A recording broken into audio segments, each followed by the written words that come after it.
this meeting of Tower Hamlets Keeper NHS Public, where we're going to be talking about private finance and the debt in the health economy. It's a very important time to have a meeting on health because we're coming up to the general election now, and it's our job, I think, to make sure that health remains absolutely at the top of the election issues that are facing the public. My name's Candice Boomlar. I'm a GP in Tower Hamlets and have been a member of Tower Hamlets Keeper NHS Public. We've got two excellent speakers. We've got Helen Mercer, who is from Lewisham and is from Drop the NHS Debt campaign, who's going to speak first. We've then got John Lister, who's a journalist who works in the London Health Emergency. And then I'm going to call a couple of speakers after that from the floor. A teacher, a retired teacher, who will tell us a little bit about PFI in local schools, and then someone from our advocacy campaign, Rafi, will be speaking in a minute, and then we'll have a discussion and contributions. Then I'll make a few announcements, and then I'll ask the speakers to sum up. Is that okay with everybody? Yeah? Okay, so without any further ado, Helen Mercer. Okay, thanks very much. Perhaps give yourself a bit more of an introduction than I was able to. You want me to stand? Yeah, well, yes. Oh, you want me to stand? Okay, all right. By the way, the meeting is going to be filmed. Are you just going to be filming the speakers? Just the speakers, yeah. Okay. Is that right? No. No. All right.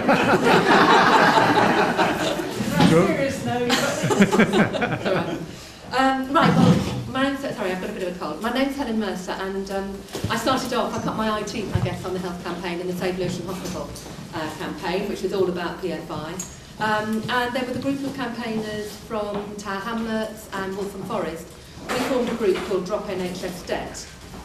And recently another group has been formed, a little bit after us in fact, called People versus PFI. And that's trying to get a campaign going against all PFIs, whether it's in health or wherever. And the Drop NHS Debt took quite a part in that setting up of that. But we're maintaining our website, we're maintaining our organisation, although we are also operating in People versus PFI, because we set up this website, and the details of the website are on here, and there's also a leaflet going around. Because what we wanted to do was to basically explain PFIs, which is like complex things, explain them sort of simply, and also to allow ordinary people, ordinary campaigners, to give them a sort of step-by-step guide to realising that they could actually get, using publicly available material, in particular company accounts, that they could get out information, important information, which would allow them to start a campaign against PFI, which would allow them to foment public opinion and start a campaign. And our toolkit is used for the NHS PFIs, but it's basically applicable to all PFIs. So if you are interested in exploring what companies are profiting from your PFI, you could do no worse than use our toolkit. And what I think we've shown through developing that toolkit is that PFIs allow private companies, the private sector, to basically, in a myriad of ways, milk the public sector. And I think when you start to look at these accounts, the profiteering is actually quite shocking. So I wanted to sort of just explain what PFIs are, where they came from, and then I want to describe, using Barts as the example, how they actually work. So, first of all, what is a PFI? And essentially it's a way of providing infrastructure projects by borrowing from the private sector, not the public sector. So in the good old days, if a public body wanted to set up a major infrastructure project, they could borrow from the government at reasonable rates of interest. Borrowing from the private sector, the cost of borrowing from the private sector is reckoned to be roughly double what it would cost if you were borrowing from the government. So PFIs were introduced under Major and then continued under Blair and Brown. And I wanted to just go through the reasons why it happened. Four main reasons in my view as to why it happened, and I think it takes you into the nature of PFI to understand that. First of all, as a result really of a lot of cuts, I think really dating from the 1970s and the 1976 IMF loan, our public buildings had suffered neglect. There had not been maintenance, and so there was a big infrastructure backlog that needed to be overcome. Why not borrow from the public sector? Well, two reasons. One is, in the late 1990s, Britain signed up to something called the European Stability and Growth Pact. And the European Stability and Growth Pact, it's part of the Maastricht Treaty, that puts a limit on the amount of deficit a government could run on its budget every year. It could not be more than 3% per year budget, 3% of its, the budget deficit could not be more than 3% of its GDP every year. So it puts a limit on the amount of government spending. So they didn't want to increase government spending and government borrowing because that would have gone against these rules that they'd signed up to. But it wasn't just policy, I don't think, that was pushing PFIs. I think there was another push, it was a demand push for PFIs.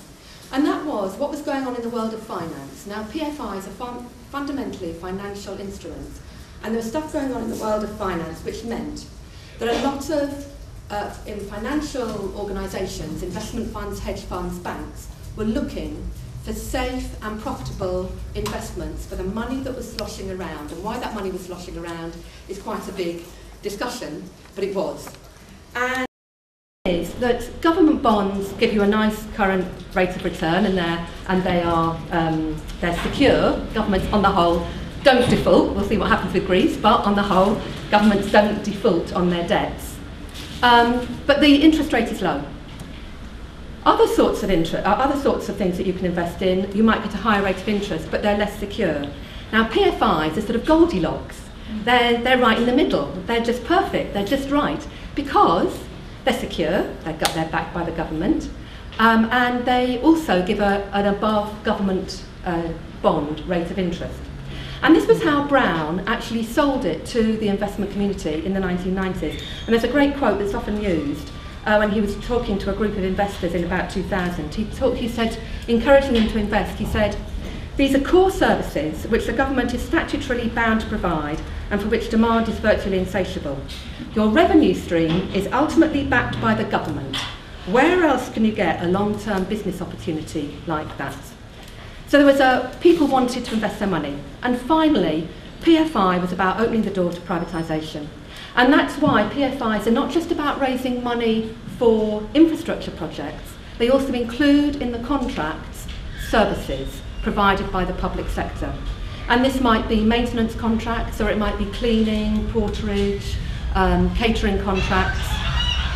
So PFI also embodies the mantra that the private sector, competition in the market, is the best possible way to deliver services. Making a profit out of health is efficient. That's the view. So I think when they to understand PFI, it's almost a poster child of neoliberalism. It involves privatisation, free competition, the free market, the fiscal discipline of the 3% budget, a tax on wages and conditions, and I think it's worth mentioning along with that, what's happening with the pressure on bars is a tax on trade unions and on trade unionists and somebody like Charlotte Munro. I think it's all really part of a package. And I think sometimes you can actually see this in the buildings themselves. They're almost like built for future privatisation, and you can certainly see that in the Lewisham Riverside building. They often didn't have enough beds. We've lost beds through PFIs as well. So I wanted to plunge a bit further into PFIs and go a bit more into how they work and talk about BARTs. And it's really plunging into the heart of darkness here and looking at the horror of the rapaciousness and the profiteering that goes on and the way that private companies take money out. So at the heart of a PFI is what's called a special purpose vehicle. And it's a company, a limited company, and it's set up for a special purpose, a special defined purpose to acquire or finance assets. And usually there are two major investors in a special purpose vehicle, and it'll usually be two big companies. So there'll usually be a construction company so when a hospital decides it's going to go for a PFI contract, it will choose a consortium of companies. And the moment that contract is signed, the special purpose vehicle is formed. And that special purpose vehicle, as I say, consists of two main shareholders, and they put their money into that company. And there'll be a construction company usually and an investment company. So if we take BARTs, their special purpose vehicle is called Capital Holdings Limited. There are two main companies which invest in it. Skanska, the construction company, and Innisfree, an investment company. And Innisfree is one of the sort of the bugbears of the PFI world. They account for about 20% of all the health PFIs that there are. And they then they buy shares. So they've put in together £500,000 in shares in that company. At the moment of the contract, the assets, that is the hospital's asset, pass into the ownership of the SPV, and the hospital leases back those assets from the SPV. So what does the SPV do? Why is it there? It does three main things. First of all, it arranges the financing, it arranges the loans that are needed. Secondly, it hands out contracts. And thirdly, it performs various management functions, which are rather obscure as to what they are.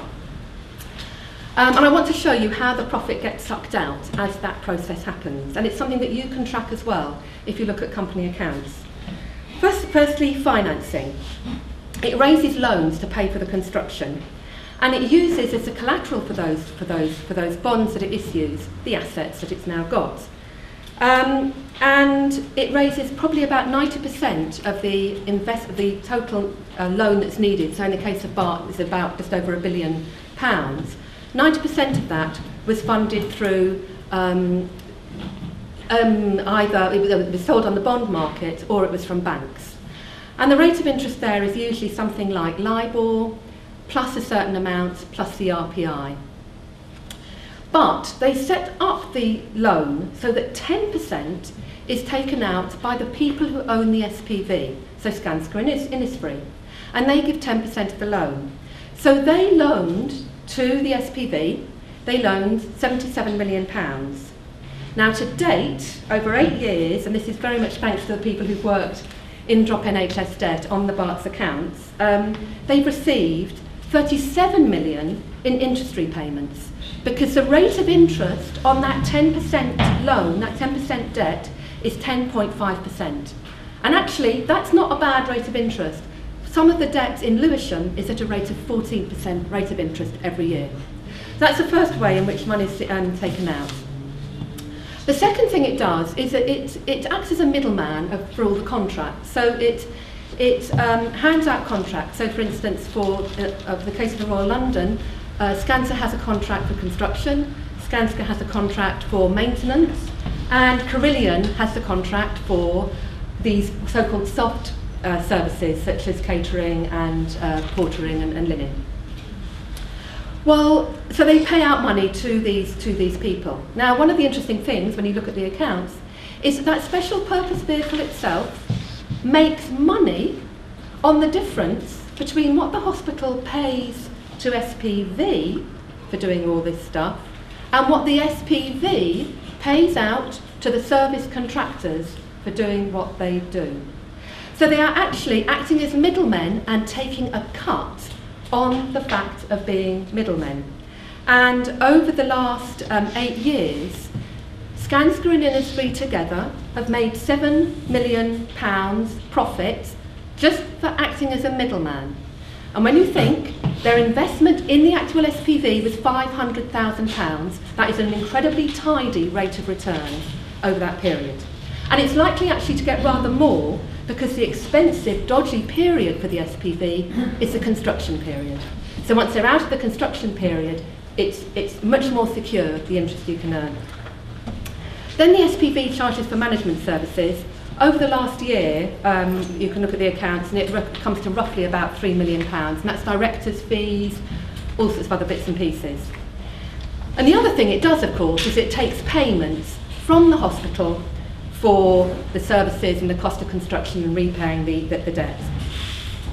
So the hospital is paying £150 million a year in what are called unitary payments, which encompass all the things it has to pay to the SPV for the construction, for the services, for the repayment of the debt, etc.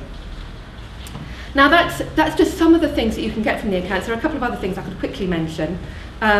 One of the points is about BARTs, is that on the service contract itself, it's found recently when it took some of the services back in-house that it saved 7% of the cost of those services. So on top of the profits being reaped by the SPV, the service contractors themselves are making a very tidy contract on the services. Another point that's worth making is that I was recently sent some material showing that BART spent £7 million in 2014 on consultancy services in order to get it over its financial difficulties. Well, I've already shown you there's £7 million that they could have saved immediately. I could have shown them. I wouldn't have charged them a penny for showing them it. And in fact, I'd have paid them to let me show it to them. They could have saved £7 million if that middleman profit had not been taken out. So BARTS is paying out £150 million last year, 43 million in interest alone. I got that. And of course it's in financial difficulties. 43 million interest alone, and the deficit is rather more than that. I think for the coming year it's set to be about 64 million. So just the interest payments is a substantial part of BART's current deficit. It's made cuts in staff, as we know. And the PFIs are having a horrendous effect on the finances of hospitals. I can see it in Lewisham and Greenwich. And the point is that BARTS is not alone. Lots of hospitals are struggling. A year or so ago, the government had to set up a £1.5 billion package to help the hospitals out of their PFI debts, and many more hospitals are applying for additional monies. And hospitals are not alone. There are over 160 schools projects, PFI schools projects, with a capital value of £7 billion, annual repayments of 970 million. If you look at just the areas served by BARTS, we've counted 13 PFIs in education and housing, with total repayments due over the next 30 years of £2 billion. There are massive PFIs in all sorts of government departments. The MOD very recently signed a £1.2 billion contract to provide barracks for soldiers. Total repayments on that will be £11 billion. If we take all the PFIs in the UK, the total payments outstanding on all the PFIs, the service payments and the interest repayments, is 230 billion. £10 billion a year is paid in these total unitary payments on PFI. And probably, from my research on the Lewisham and Greenwich PFIs, probably on average about half of that is on interest alone at these very high rates. So what we've got is a huge and growing millstone round our necks, particularly because PFIs are structured in such a way that the debt and the payments increase year by year. So it's paying 115 million a year now for BARTS. That's going to rise to over 200 million a year by the end of the contract. And I just wanted to sort of end by sort of saying we've got a big problem. It's not just every hospital, it's across the country. And in Drop the Debt, we've had very big discussions, I think, that went on for a long time, trying to work out, well, what is the right thing to do about all this? And I think somebody expressed it very well recently in a People versus PFI meeting, where they said, really, what we've got to do in the campaigning is to make PFIs politically toxic, was Carol's phrase. And I think that within Drop the NHS Debt, we've, in spite of our name saying Drop the Debt, we're actually quite circumspect about what we say, because we have gone through, if you go on our website, we've got a paper where we go through all the pros and cons of all the different solutions that have been proposed. And I think our conclusions are, and I have just three quick conclusions. One is, what we demand depends on how hard we campaign and how much we can expose some of the profiteering. So I don't think we need to set our demands too firmly. We need to campaign really hard, and after that we can change with the situation. We feel in Drop the NHS Debt that the solutions should not involve any further expenditure of government money.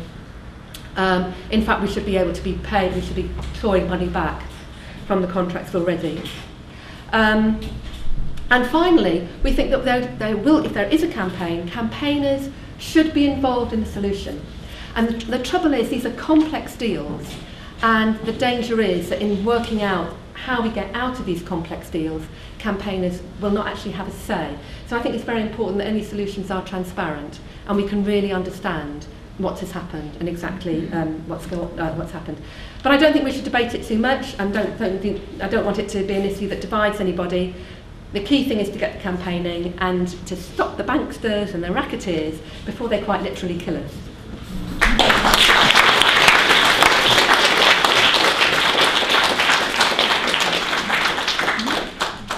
thank you very much, Helen. I do remember in 2001, I think it was, there was a general election. And Jim Fitzpatrick was on the hustings, and he's one of the local town MPs, a Labour MP. And we asked him what he thought about PFI. And he said at the time, I don't care how this hospital is built. My constituents in Tower Hamlets deserve a new hospital. And if PFI is the only way to fund it, so be it. And I think what you were saying is that we have to get that message across, that PFI is toxic, so that MPs like him don't feel that they can so glibly make statements like that. So, John, do you want to come in and give us a broader overview of? Yeah, well, let's start with Barts and this area. I've just been working on a London-wide report for Unite, the union, and so I've just looked at some figures. These are December figures, but across London, the acute hospital trust, those delivering emergency and waiting list treatments, they collectively are predicting an end-of-year deficit of £155 million between them. Whereas, interestingly, the commissioning groups, the ones that actually hold the budgets and allegedly run by GPs, although in many cases that's very far from the truth, they're projecting a surplus of very close to the same amount. But actually, if you look at that deficit, £100 million, slightly more than £100 million of that is in East London. There's £64 million from Barts Trust, Barts Health, and £38 million from the Queen's Hospital in Romford, which is the other big PFI in this area, £240 million PFI, which pro rata to the actual value of the building put together is one of the most expensive in the country. It comes out as something like 12 times the actual capital cost of the building by the time it's been repaid. It's something like 2.4, nearly 3 billion, I think, to repay. And it's been a disaster area ever since they built it. It's the best part of 1,000 beds. It's a very large hospital, but it was never built big enough because it replaced effectively two. It replaced Old Church Hospital and Harold Wood right out by the M25, which had been closed down before it, and the two were rolled into one. And whenever asked about it, we always pointed out there were never enough beds in it to actually cope with the demand. It's actually got the busiest A&E in the country, I think. Massive turnover in the A&E department. And so it's constantly been full and on divert. And the maternity services and so on there are constantly flooded, and there have been all kinds of questions over the quality of care delivered there under the pressures that they're working under. So the question is, well, what's the impact of that on the local health services? Well, the impact has been, in order to try to make this look affordable, what they did was merge the Barking and Havering Trust that was there, that actually built the hospital, with Redbridge next door, and they built the Barking, Havering and Redbridge Trust. Now, why do they do that? Because just down the road from Queen's Hospital, or a bit down the A12, and actually we're talking, it's not very far, but it can take a long time, almost any time of day because of the traffic, is King George's Hospital in Ilford, which was built in 1992, and it's relatively new, very busy hospital with its A&E. So the idea is, but that was built with government money, so it's not got PFI debt. So the idea is, okay, what we do, we run down and flog off the site at King George's Hospital, and we'll cannibalise the money to help prop up these and actually divert some of the patients across to Queen's Hospital. Now, they were supposed to have done it by now. It's supposed to have already closed at King George's, and the plan was originally to close down and shut 2/3 of the site and to leave a vestigial sort of what they call it urgent care centre and a few community beds and stuff on the site and flog all the rest off. Well, now they've been putting off to this year. It's clear in April 2015 is the time they're supposed to do it again. It's clear they're not going to be able to do it then either, because this hospital is absolutely essential. It's taking all the patients that Queen's can't handle and now still winding up at King George's. So this is part of the problem. The PFI isn't just the actual hospital itself isn't a problem. It creates a shockwave of problems around the whole area around it. Barts is the same. Barts and the London was the PFI. Barts and the London was its own trust. And they signed this ludicrous PFI, you know, but for £1 billion hospital at 1,000 beds, £1 million a bed. It's the most expensive hospital, I think, it's probably in the world, pro rata of the number of beds. You know, £1 million a bed, it's absolutely colossal. And of course, 7.5 or 8 billion by the time you actually paid it back on PFI. So it was clearly unaffordable, and everybody said it was unaffordable. And I remember writing articles in Health Emergency newspaper saying it was the white elephant. You know, you take one of the most deprived areas, build one of the most ludicrously overpriced hospitals, it will never work. And it couldn't. So what have they done? They merged the trust with Waltham Forest and with Newham to build this massive, it's now the biggest trust in the country, Barts Health. And of course, why do they do that? Because neither Whipps Cross nor Newham has a significant size PFI, and therefore those sites too and those resources too can be cannibalised. And also it makes it look as if the proportion of the revenue of the trust being spent on PFI is lower than it would have been otherwise, because you've got all the other money that would have been going to Newham and to Whipps Cross as actually now all going into one big pot. And they say, oh no, it's not that big a percentage. Actually, if you look at the original deal, it was absolutely completely unaffordable to begin with. And they got away with it because the whole thing just became a point of pride to actually force it through as far as the Labour government's concerned. It was signed off by them, and it was cut down. It was cut down from the original size. It was originally £1.5 billion, as I recall. We've had various incarnations of the scheme. They've been promising it since 1993. No, when was it? It was the mid-90s. And they said, oh, we've got a plan now for this hospital. And we said then it was unaffordable. It was like a few £100 million then. And it just went up and up and up. And of course, PFI has been through these different waves. You start with the first wave, and on paper they look relatively cheap. Looking back at them now, they look like bargain bucket hospitals. You know, the first wave of PFI hospitals, most of them were under £100 million.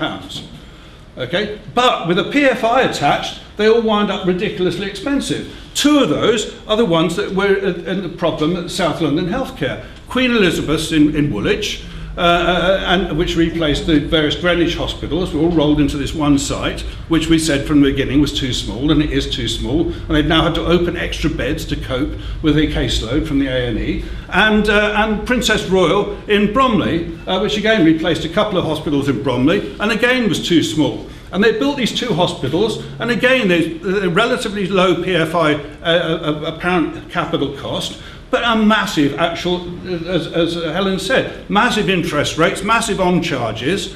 And so you get the situation now, I think it's Queen Elizabeth, where they've already paid, I think it's 4 times the total value of the hospital, the original capital cost of the hospital, and they've got another 20 years to pay of the PFI, which is going up year by year. And even the Trust Special Administrator had to admit that these were unaffordable and ridiculous deals to have signed.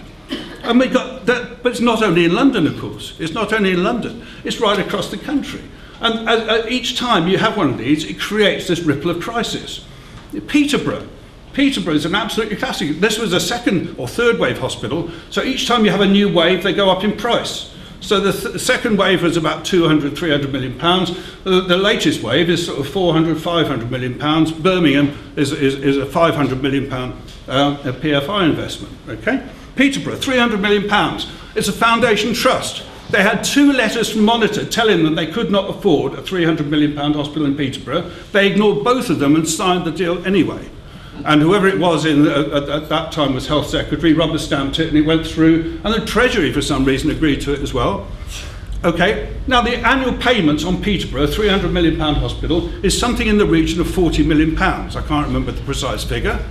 What was the deficit in the first year as soon as they opened the new hospital? £40 million. They could not afford it. Okay, they'd signed the deal.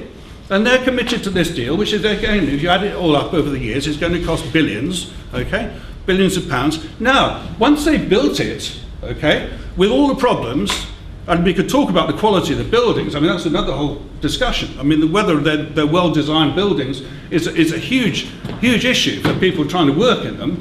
But if we just look at the practicality of it, supposing you say, look, we don't want to carry on paying that, what can we do? Well, there's nowhere, for 40 miles in all directions, there's no other hospital equivalent to Peterborough. So you can't just say, well, we're going to shut down Peterborough. On the other hand, you can't just ship people into Peterborough either, because there's not a sufficient catchment, there's nowhere to put them in the hospital because it's not big enough to take an additional caseload. You can't work your way out of a problem in PFI hospitals because they're not big enough. And you can't afford to, if you run down the services, it means you get less money in to pay the PFI bill. So you don't get away from the deficit that way either. So you're caught in an absolute trap.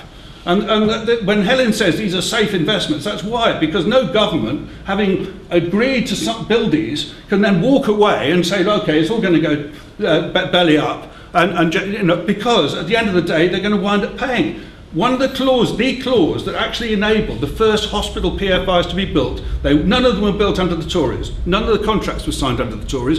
The clause that was passed through Parliament in Tony Blair's first year committed the Secretary of State to pay the cost of any PFI contract that went broke, because the companies were afraid that NHS trusts, unlike local government and so on, could actually go bankrupt and they might not get their money. Once this was signed, basically a blank cheque to cover any potential losses the private sector might make, then they strode in, and then they started charging, of course, on top for taking risk. There was no risk whatsoever. They could all the risk winds up landing on the trusts themselves. The first one that opened, the Cumberland Infirmary up in Carlisle, again, an incredibly expensive hospital, pro rata, for what it was, but I think it was £65 million to build a whole hospital then. Anyway, they got all kinds of innovative designs. I mean, I could go on about, but I'll just give you this one example, 2 examples, okay? They got an innovative roof, the big atrium. All PFIs have a big atrium, okay? The rest of the hospital is normally rubbish, but there's a big atrium. And anyway, this big atrium had an innovative glass roof that was supposed to be perfect, guaranteed perfect temperature. Actually, what it was baking in the summer and freezing cold. A whole draft of cold air came down, and the poor woman sat on the reception in the winter would be sat huddled in an anorak while all the patients walked in and wondered what was going on. In the summer, it was so hot, in the first summer that they opened it, on the top floor, where for some reason they decided to put elderly people on the top floor, and they had a piece of apparatus that got elderly people to walk up and down a handrail. The handrails were too hot for the old people to work. Somebody tipped off the local press, and the local paper went round and had the gumption to bring a thermometer with him, took the temperature, and went back. It was 108 degrees. It was hotter than the Sahara Desert. And in Carlisle, they had a headline, this hospital's hotter than the Sahara Desert. Okay? But they also had glass walkways. At this height, because the walkways around the atrium. So to stop people sort of just falling off or climbing out, I don't know. They put the glass walkways, at some point, a couple of years later, because I went up and spoke to the people up there, they shattered. They just shattered. Something happened and they just went, a whole bunch of them. And then there's a huge argument. Who's responsible for replacing the glass panels? Because it'd been installed as part of the contract, but that wasn't stipulated in any of the contracts as to who would replace it if it broke.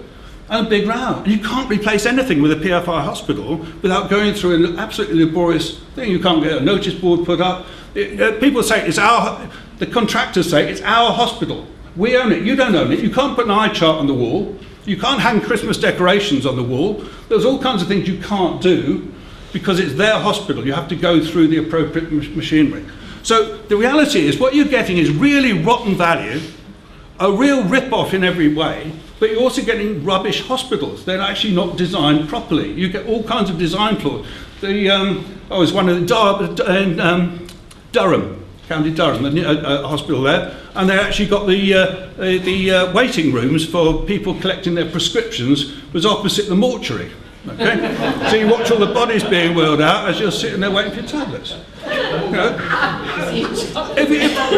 These hospitals, Norfolk and Norwich won design awards. Okay, the hospital is a low-rise hospital. It's it was supposed to be a 1,000-bed hospital, and then it was a 900-bed hospital. And then they realised it wouldn't have enough beds, so they knocked down all of the specially designed workshop areas that they built to actually do men machinery and stuff. They knocked them all down, moved it all back to the old hospital, and turned them into wards.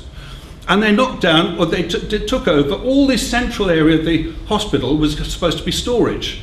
And then suddenly an architect realised that they hadn't allowed any space at all for medical secretaries and the people actually make the hospital work. No admin space at all. So they moved into what was the storage area. So they had no windows, right? They're in a low-rise hospital with no no air conditioning and no windows.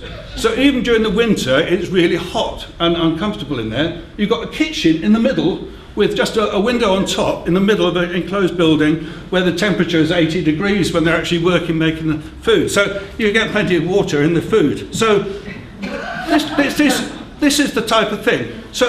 But they don't learn. These things are replicated from one to the next. And you find doors that won't stay open. All the brand new hospitals, they look lovely, some of them, because as they went along, the design specifications became more and more generous in terms of space.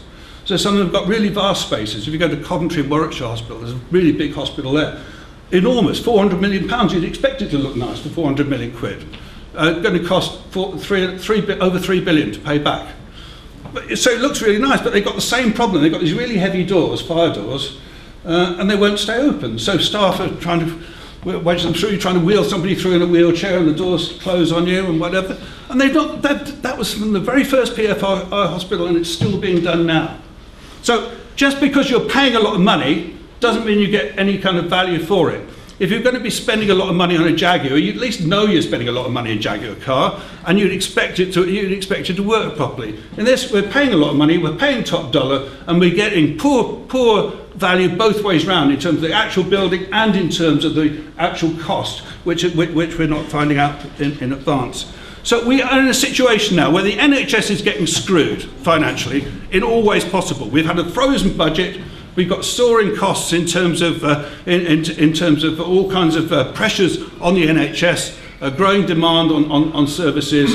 We've got inadequate provision of frontline care and beds. We've got promises that are being made about replacing hospitals with care in the community that are not being delivered. We've got hospitals carrying more than their fair share of A&E in other cases because these promised services aren't being put in place, and then getting fined for treating too many people in A&E, and then getting fined for not treating them fast enough, and so on. We've got this mess that's being created. Add into that PFI, and this is a complete and utter shambles.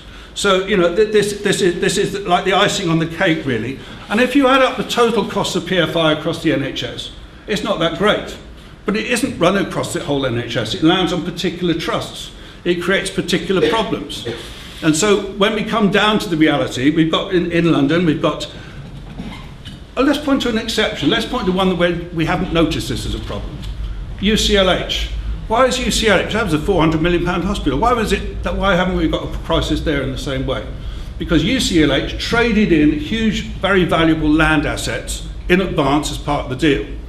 So UCLH managed to actually whittle down the capital cost that they were actually paying up front, and that way they managed to make a £400 million hospital appear relatively affordable. That's the exception that proves the rule. All the rest of them, they're actually being built the way that PFI generally likes to do things, which is with money up front. They're the ones that are struggling. Up and down the country we've got them, as I say. We've got Kingsmill in Nottinghamshire. The big trust there, £300 million hospital. 16% of the trust turnover is going to actually finance the cost of the building. 16%. And as Helen said, this rises every year. Now, hospitals have got a falling amount of money they're getting to treat each patient every year.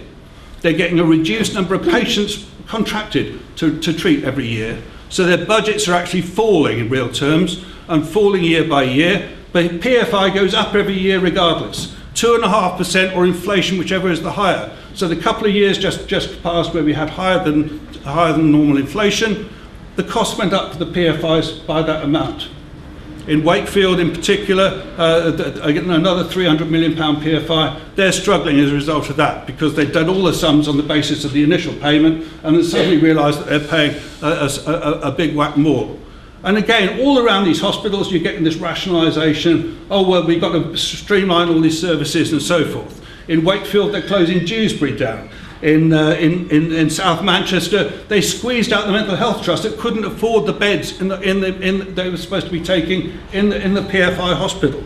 The crisis just ripples out and ripples on. So the reality is PFI was a bad idea to start with in the current context of the squeeze on NHS funds and the current context of the drive to privatisation. It is part and parcel of that whole crisis that was building in the NHS. It's extra pressure that actually is in some cases pushing these trusts into outright crisis. As they move into crisis, they start bullying staff, pushing staff around, trying to actually make economies at their expense. When staff stand up for that, you get people victimised. That's what's happened with Charlotte Munro. That's why it ties in completely with PFI. This is it. And why are they in Whipps Cross? They're in Whipps Cross because they wanted to defray the cost of the Barts and London redevelopment by actually moving into areas that didn't have a PFI redevelopment. So I think we've got a really big fight on our hands now, because we haven't got a political party at the present time that's likely to win the election that actually stands for anything other than PFI. We've got Labour that's just published its document today, says nothing whatsoever about PFI.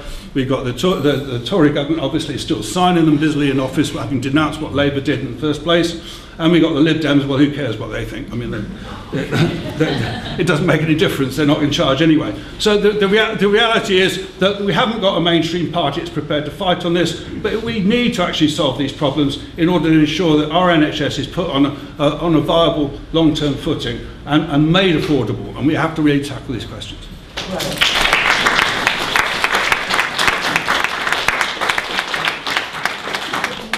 Well, thank you, John. I think that we've got lots of examples. Yes. Anna's reminded me to say that there is a sign-up sheet going around the room, and if people could continue to circulate it, because meetings like this are built by our email lists, and as many emails as we get down and phone numbers, the more we can keep our campaign active and so on. So please do fill in the sign-up sheet. Now I said I'd call a couple of people immediately from the floor just to give brief contributions. Sheila McGregor is a school teacher, and I think you're chair of the local NUT branch, is that right? Yes. The National Unions of Teachers branch, and we'll just say a few words about private finance in our schools in Tower Hamlets.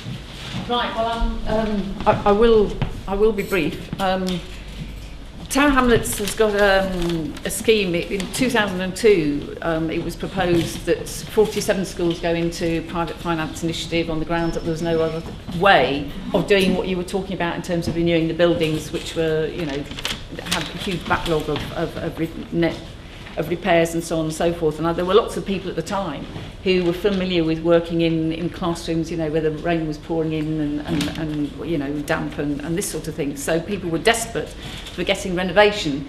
It ended up being 27 schools that went for PFI, and the number of schools voted against it because it was at the stage where schools had independent management, and it was possible to run individual campaigns. Well, there was a collective campaign, but to persuade each governing body to try not to do it. Now, unfortunately, 27 schools went along with it and ended up with 25-year contracts.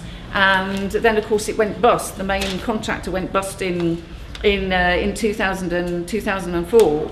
And that left, you know, primary schools in the middle of building works and all sorts of things, you know, because once it went bust, then everything simply stopped. Now, in the end, the contract work was finished, and I want to really talk about another aspect of it, which you touched on from the point of view of actually working in a school, because I worked in Central Foundation for girls for 11 years, which was unfortunately the head refused to listen to the NUT in the school and went and dismissed all the issues which were raised and went along with it. Well, a couple of years later, I was part of a delegation to see Una King to protest about actually what was happening in the school. I was a head of year at the time, and I had an office, and in the office I had all the files for my particular year group, which are private files on kids with all sorts of information in, and the lock broke and I couldn't lock the door.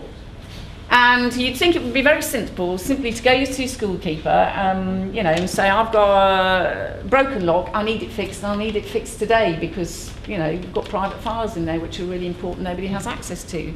It took weeks because actually the schoolkeeper didn't have the authority simply to do it. In the old days, you'd gone to schoolkeeper, they'd have, you know, if they hadn't got the lock there, they'd gone out and got it, and they'd have simply done it because it was an emergency.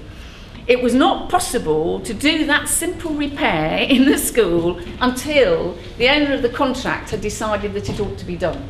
Right? And that is really one of the most important things about the way these PFI works, is actually you are not in control of the building in which you are working, that whoever owns the building is in control of it, and therefore there can be and the contracts are not thought through in terms of people, the real people doing the real work inside buildings.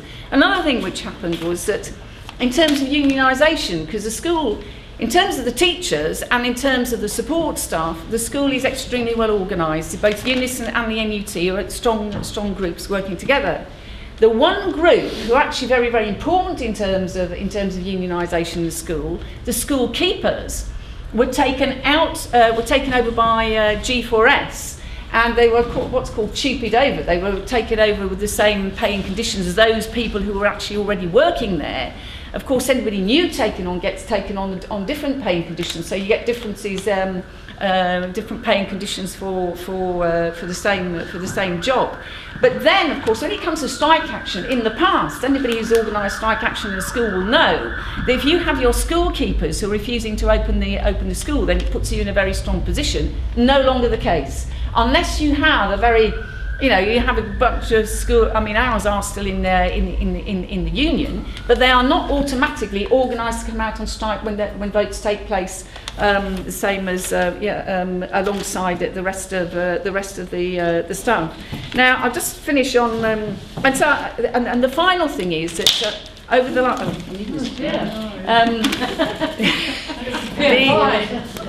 Unfortunately, I can't blame the PFI. The latest PFI inside schools is actually to do with the computer systems. Now, you can't. Unfortunately, we're now in a situation where you can't run a school and you can't teach without a computer working in every single classroom, in the offices, and with interactive whiteboards and the rest of it. And therefore, because lessons start at a particular time and finish at a particular time, you actually have to have an ICT system which functions well, and you need a set of technicians who are able to come in the middle of a lesson if necessary and put the stuff right if it starts to go wrong. Now, you might say it's sad, but that's White House teaching got to this.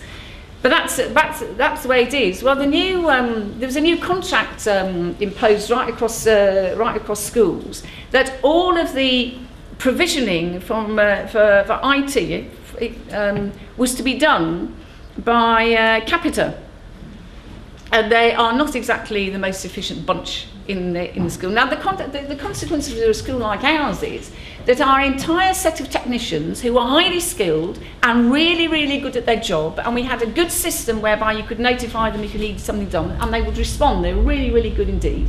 We could no longer do that because there's a centralised system across London which every single person has to follow if you want to get some sort of repair done inside the classroom. And what is more, certain things are done by Capita, and certain things aren't done by Capita. So you have to remember, and you can only do it by email. So you have to sit in front of your computer. If your computer's broken down, you have to find somebody else's, right? So you have to go and send an email, and you have to remember who you've got to send it to if you want a particular kind of repair. And if you're not, that whole sort of thing is part and parcel of really what PFI is about. That instead of us being in control and working together, it actually puts divisions between people who, yesterday you were working with that person, no problem at all. Tomorrow you can't, because there's a contract which has come in between you, and that is one of the other aspects of PFI.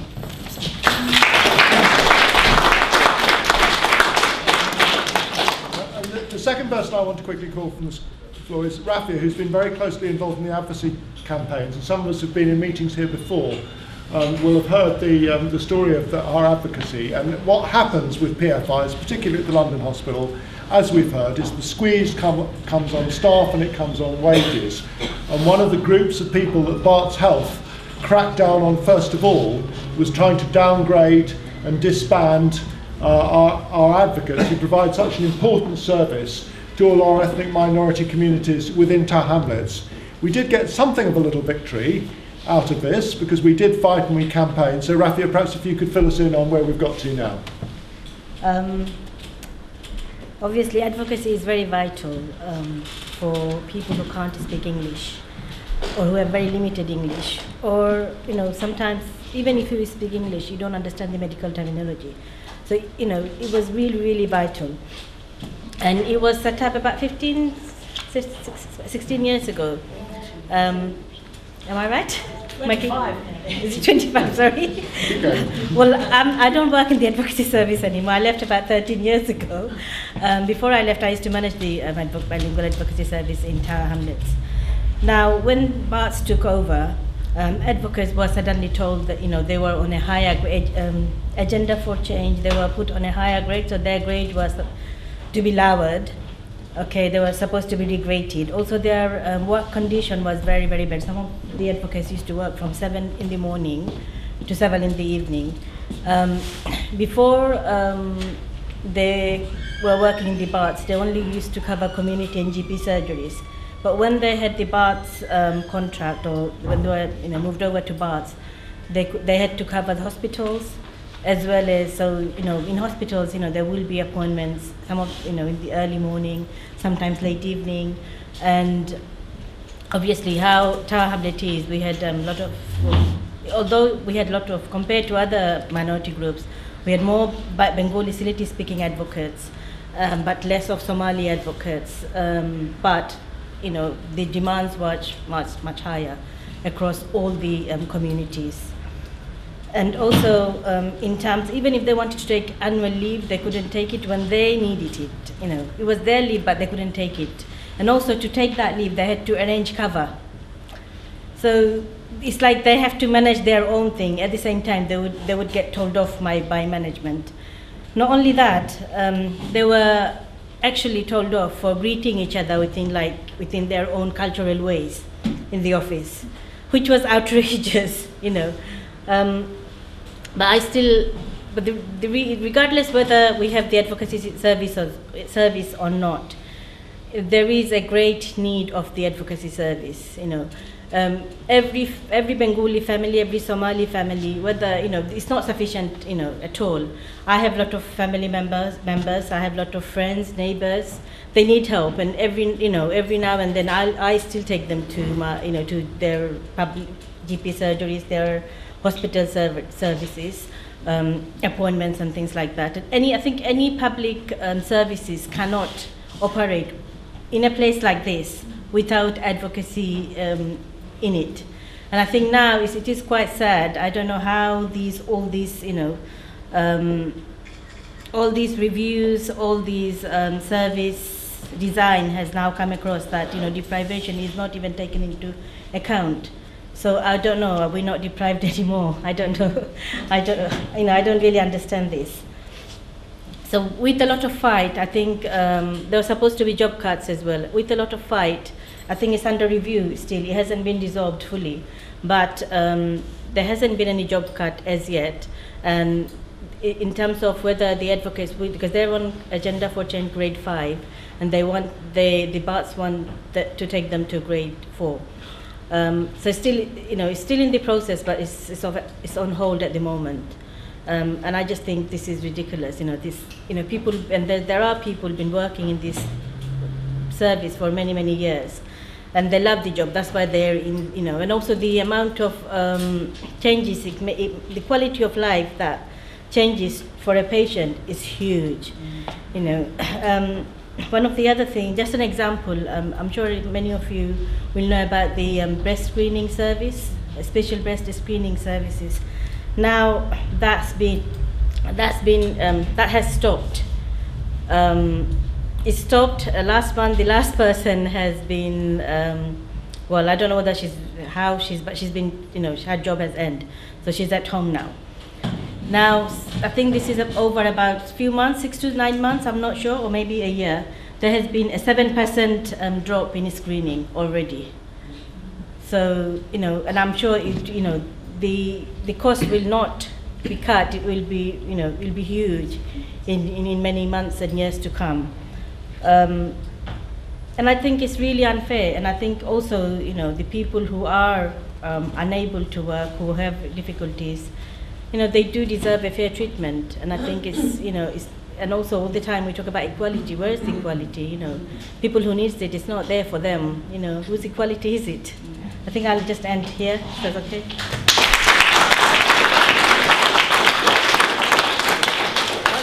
I think, Rafi, you've understated actually what has been won, because at the start of that campaign, there wasn't the confidence amongst the advocates to fight very much at all.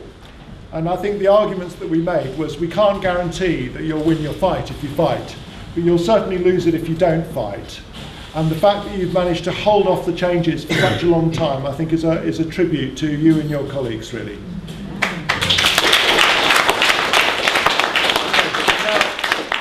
I will start now to call people from the floor, but during that, I think we do need to make a sort of fairly silent collection for the room, the cost of the leaflets and the cost of the posters and stuff like that. So a bucket will be going round the room. Notes don't make any noise, do they? Well, notes don't make any noise. Just here's a seasoned speaker who knows how to get the notes in. Yeah, so we do need. We're also funding our newsletter, which will be coming out very shortly. When will it be coming out, Carol? On Thursday.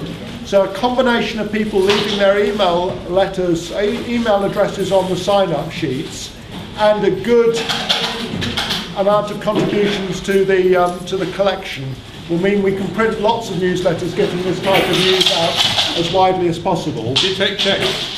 Checks are taken. Notes are definitely quieter than coins. Right, I'll open. Has it gone around everybody? Yeah. Okay. So hasn't gone around the front. Okay. So contributions from the floor. Yeah, lady in the back. Yeah. My name is Sebastian. I'm from Bolton Forest. Just want to ask to what. Lots of things are possible that wouldn't be possible elsewhere. So we have to rebuild our unions and make sure that they represent us. Right, I think now it's time to get our speakers to come back and have 5 or 10 minutes each just to sum up. But there are a couple of announcements I do still need to make. We have a big event coming up at Hackney Town Hall in the run-up to the election. On Saturday the 28th of March, in Hackney Empire, there is a big event with big comedians called the NHS is in Stitches. And I think we've got Mark Steele, isn't it? And who else is on the platform, Anna? Do you know?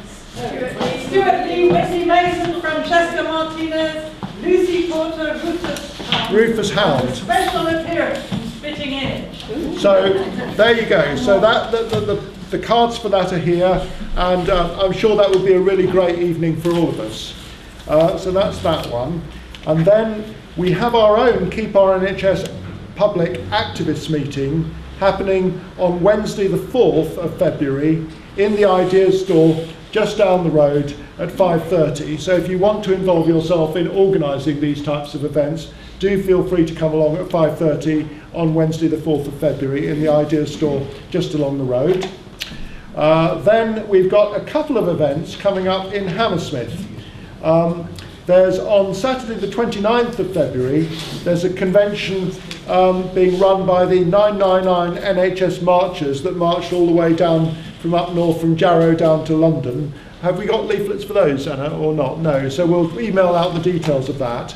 And then, I think that's been cancelled. you think that may be cancelled? It has been cancelled. Right. Sorry. Okay, well, I think unfortunately there are kind of 2 events occurring at more or less the same sort of time, so we're advertising, we'll update you about the details. And then about 2 weeks later, in Hammersmith Town Hall, there is a rally for the NHS, a London-wide rally, being called by London Keep Our NHS Public, and we have got loads of postcards for those on that table over there, I think. So people can collect those on the way out. So I think I have, and I don't think I've missed out any announcements. March for Homes. What? Oh, the March for Homes, that's terribly important. If you ask people who live in the borough, you know, what's the real problem? If they're NHS workers, teachers, or anybody at all, actually, people will say housing is the problem. That's my point. So there is a big march, which has had a lot of press publicity, the March for Homes, which will be assembling at Elephant and Castle and here at Shoreditch. We will be marching on Boris in City Hall on Saturday the 31st of January, and there are posters and leaflets for that at the front as well. So with that, which order? Do people feel we should take NHS banners on that? Yes, yes. Good. Okay, so I'm going to ask our speakers, which order would you like to do it in? Shall I go last? You go. Yeah. Okay, there's a lot to come back on. Our speakers got an awful task because the contributions were all from the floor were all very good and all demanded lots of answers. But I'm still only going to give you 5 to 10 minutes each. That's fine, I won't take that long. Thank you, I thought it was a really great discussion. I'm older than I look and I'm due to retire not too long. And I don't think I can remember a time when people have felt so battered. I grew up in the 60s and the 70s, and I think now is a moment when we are being bashed at every turn that we take. And a lot of that bashing is, I think, encapsulated in what George Monbiot in a recent article called the toll booth economy. And by the toll booth economy, what he meant was that in so many areas of our lives, housing, these PFIs, energy bills, they are literally taking money from us at every single point. And that was one of the reasons why I went through where the profiteering is occurring, because it's another example of the way in which we are being bashed. And I think it creates a huge problem because, I mean, I've been active in other things apart from, I'm actually active in a housing campaign in Lewisham as well. And there are so many different areas, education, a load of different areas where we feel we need to do things for our children and their children. So I think one of the things that I was trying to get across was the fact that we have to expose the profiteering. I see that as really, really vital. And this leaflet is going towards doing that. And that's the BART's group, BART's anti-PFI, People versus PFI group, which is going towards that, which I'm also involved in. And by going for BART's, we're targeting really, again, I've talked about poster child, but BART's encapsulates a lot of the problems with PFI, and it's the biggest health PFI in the country, and it has a lot of the problems, again, that John mentioned. So one of the things I wanted to really start off by saying, when people say, what can you do? I mean, we started up with going places, and so there is leafleting. This is our first leaflet, and there's leafleting happening on the 31st of January, on Saturday. We're leafleting at 11 o'clock outside the Royal London. And we're then going to go on and join the feeder march for the March for Homes and leaflet at the March for Homes as well. So if any of you can come along outside the Royal London and help with that leafleting. And the idea of that is just to start making it clear to people, you know, what's going on and how they're being taken to the cleaners. On the issue, I wanted to talk about the issue of profiteering a bit more and just take up this idea of control. Because I think a lot of people mention the idea that when you have a PFI building, when you enter into these PFI contracts, you lose control. That you've got to go through this whole rigmarole, this massive bureaucracy in order to do the simplest of operations. And that again comes back to looking at you know, what has happened generally with this money. I mean, I actually lecture in economics. Now, when we were borrowing from the public purse, the rate of interest was lower, and the interest repayments went back to the government. Now we're borrowing from the private sector, the interest repayments are higher, and the interest repayments are going into private hands. We are losing out twice, not once, but twice. And just to go to your point, you're quite right, the PLC, these SPVs themselves are registered in Britain, but the companies, the investment companies, involved are registered in Guernsey and Jersey. That's their place of choice. And so we're losing out a third time because we don't even get these companies paying their taxes. And I think you're absolutely right. That's another way in which we need to expose what's going on. And I think one of the crucial things actually that we should be voting for in the election is a point made by the PCS, and that is to stop tax dodging. And I think we need to link up with that campaign. The third point I think a lot of people have made is a question of trade unions. And I think that one of the things we're trying to do with the BART's PFI group is to emphasise the fact the hospital is at the centre of the problem with BART's, but it's not just the hospitals, it's the schools, and therefore we can involve the teachers who are also involved with their problems in schools, and it's housing. And you can go wider than that, because I think we should potentially we can approach the PCS, because so many, the Civil Servants Union, because so many PFIs are in the Home Office, MOD, and the PCS ought to be taking this seriously.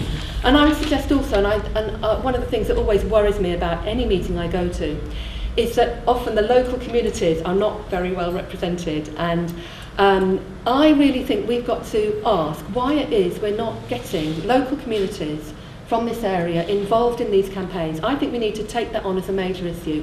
Why can't we get young people involved? Why can't we get local communities involved in a major way to represent people? And I think that's a really big question we have to ask ourselves and tackle. So that's my major contribution. And the other big question that people asked was, what do we do about it? And on voting, well, you know, the major parties are not going to do anything on PFI. As you say, the Greens have a much, much better policy on health. I fortunately have some other choices in Lewisham for people who are outrightly opposed to PFI, and I'd be voting for them. But that's my view, and I'm not sure that anything is very much is going to be resolved by the next election. I don't see any particular resolution happening, and I think therefore it means that any campaign we have has to be planned very long term. And otherwise, the crucial thing is campaigning, and I think that we have to somehow, one of the crucial things I think about is we've taken a battering, not just now, but we've taken a battering for about 30 odd years, since Mrs. Thatcher, since the miners' strike. We've taken a battering, and somehow or other we have to get vibrant, popular campaigns going, and that's going to take a lot of hard work. So I've got nothing to offer you but blood, sweat and tears, really.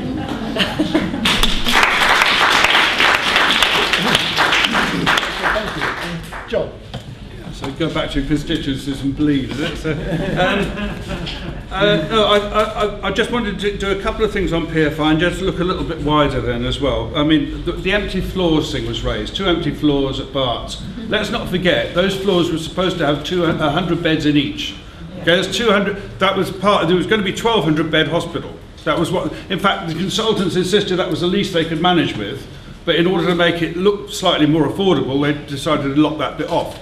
So there's equivalent to 200 beds. That space has been built by the PFI, and they're paying for it. So it's £200 million worth of space that's standing empty, which is the equivalent to 1.5 or upwards billion pounds by the time they paid it back. So it's unlikely, most unlikely, that any private tenant that comes in to take it over, whatever we might think about private tenants, they're not just going to be parasites on the NHS, but they're actually going to be ripping us off because they won't be paying that much rent. You can guarantee that. They won't be paying their fair share of the cost. They will be there just to defray some of the debts. So, this is again another way in which it all gets ripped off. So, and the other thing, a colleague mentioned down banding. Now, yeah, okay, in this trust, let's tie it to PFI if we want. I mean, that's fine. But the reality is, people all over the country are getting down banded. It's part of the squeeze on the NHS. And I think we want to fight down banding wherever it happens. And the unions need to stand up in a bit more systematic way, not just over PFI. They need to stand up over other issues, the full-scale onslaught on pay and conditions. What Jeremy Hunt's already said, in fact, as he went in and tried to order the unions back to work a couple of weeks ago, he actually came in and he's already announced that he wants to go next for the unsocial hours because they want to impose this 7-day working in which they're not going to pay unsocial hours. Now, if he thinks he's seen some anger amongst health workers over 1%, and the workers not denied a 1% increase. Wait till he tries to take a third of the wages off some of the people whose unsocial hours is a major component of their wages. I think that will be a real fight, and the people will not be able to be as impartial to that as some of them were towards the pay dispute. So I think that's a big fight coming. Then there's also the question that's been raised about PFI trusts going bust. Well, the reality is the PFI trusts don't go bust. Something else is made to go bust. The PFI trusts are propped up. South London Healthcare Trust went bust, driven by PFI. Okay, what's happened? The non-PFI hospital has been closed down and flogged off, and the PFI has been subsidised to £20 million a year each of the PFIs in order to actually keep the whole thing afloat. So huge sums, hundreds of millions of pounds of public money have been thrown in to subsidise PFI and keep that open. The report I wrote on it was actually called Saving the Cancer, Sacrificing the Patient. Because, you know, what they've done, they've kept the PFI afloat, and it's the NHS that's actually forking out, and the rest of the NHS that's impoverished as a result. If you look at Peterborough, as I mentioned, £40 million a year deficit. What's happened? They've been given £40 million a year bung from the Department of Health to keep them afloat, because nobody can work out what to do about it. It's a Tory constituency. They don't want to close, you know, they don't want to complete, it's a complete mess. It's too big for the private sector. The private sector's not interested. It's a 600-bed hospital. What will they do with a 600-bed hospital? The average size of a private hospital in this country, 50 beds. 50 beds. Because they don't do any emergencies. They don't do most of the things the NHS do. They're not interested because it doesn't make any money. It's not a profit-making thing. They don't want full-size hospitals. They want private hospitals. They want to just pick off the bits that suit them. And what we've got coming down the line is this scenario. We've got the Tories starving the NHS hospitals of cash. So we've got this cash squeeze coming down. It's already had it for 4 years, 5 years now, flat funding against just rising with inflation. So you've had all the extra pressures, all the extra population, all the extra demands on the NHS has grown, and we've got this growing gap now. We've got 60–80% of trusts are now in deficit. We've got this growing problem going into the election.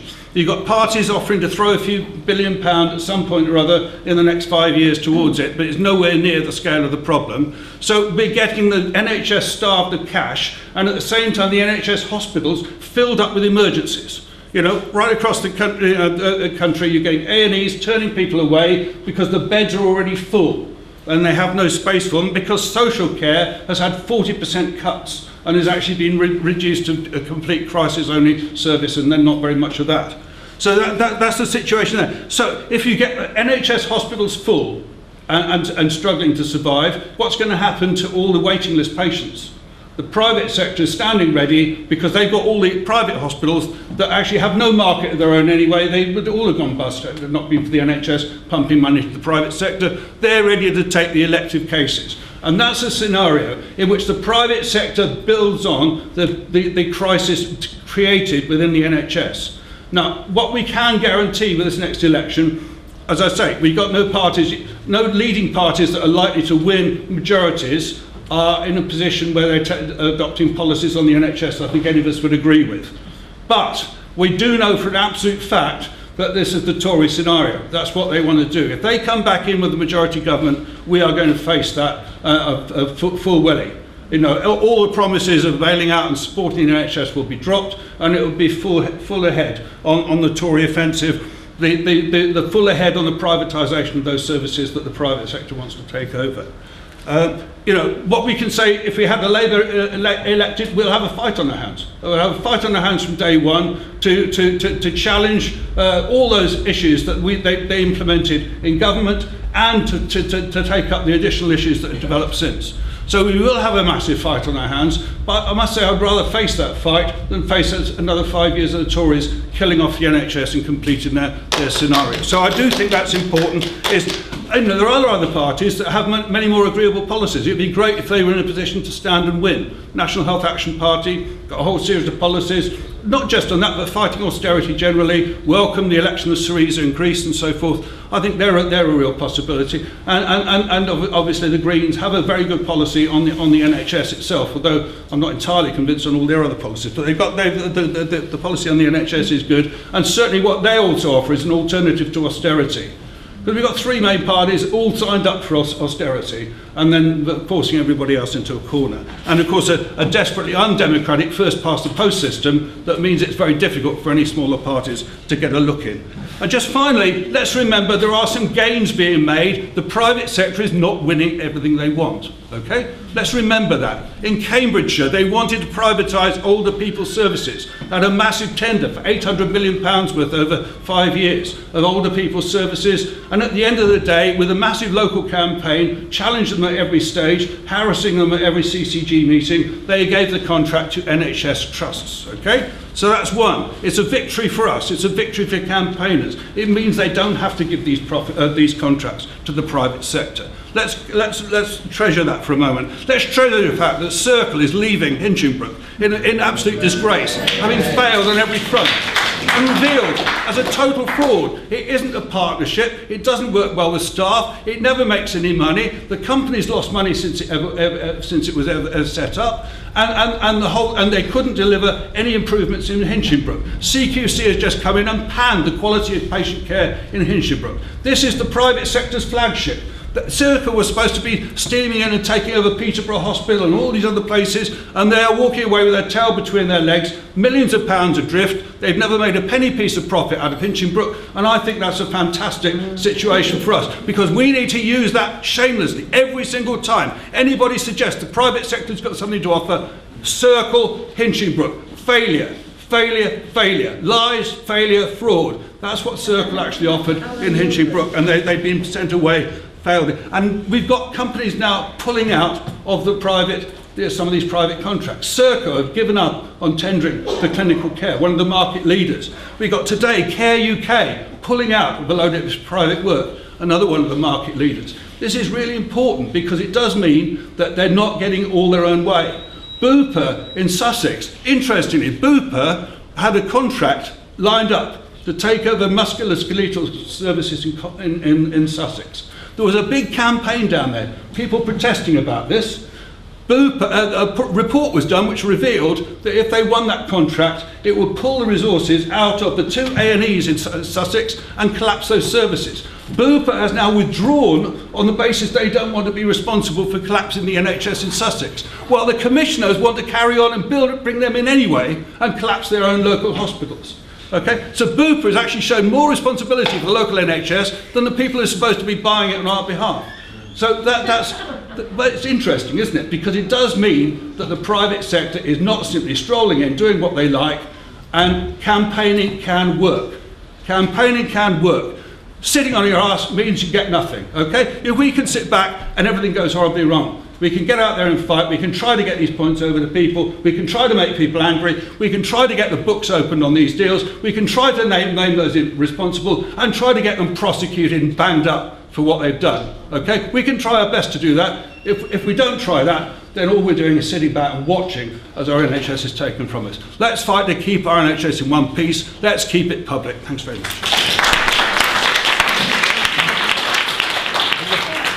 People I want to thank everybody who's come. There are more than 50 people in the room, and it's been a very good educational meeting and an agitational meeting for all of us, and it's turned all of us who are agitators into much more informed and educated agitators, so we can spread the word and spread the campaign. So thank you all very much for coming.